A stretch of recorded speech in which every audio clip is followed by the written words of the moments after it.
বিসমিল্লাহির রহমানির রহিম।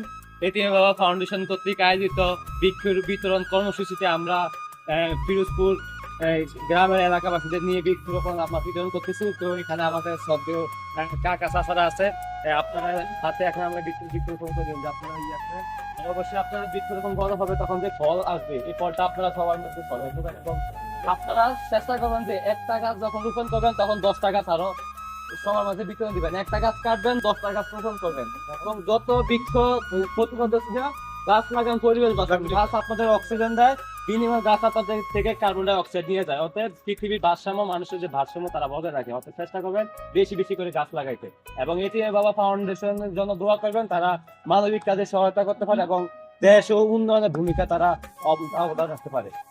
অনুভূতিটা কুদ্দুস ভাই, আপনি যে পেঁপে চারা পাইলেন এটা অবশ্যই আপনি রোপণ করবেন, তো আপনার অনুভূতিটা কি? এটা রুইয়া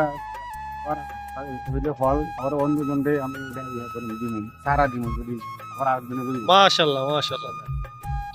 মামুন ভাইয়ের অনুভূতিটা কেমন লাগলো গাছ পেয়ে? আসলে খুশি তো আপনি?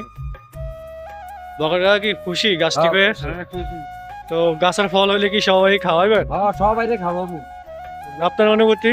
আমার অনুভূতি আমি গাছে ফল ধরলে ফল হইলে আল্লাহ দিলে আমি সবাইকে খাবাই।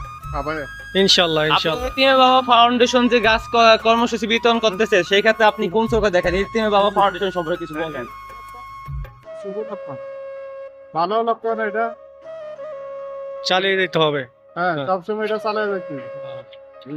দাদার অনুভূতিটা প্রকাশ করেন, গাছটি পেয়ে খুশি নেই? ফল যদি দেয়, হ্যাঁ হ্যাঁ, ফল হলে 20 রাখি, এটা আমি 20 মানুষের উপর 20 করে নিজেও লাগাই। ইনশাআল্লাহ ইনশাআল্লাহ ফল ধরবো। তো ঠিক আছে, সবাই ভালো থাকবেন, আল্লাহ হাফেজ।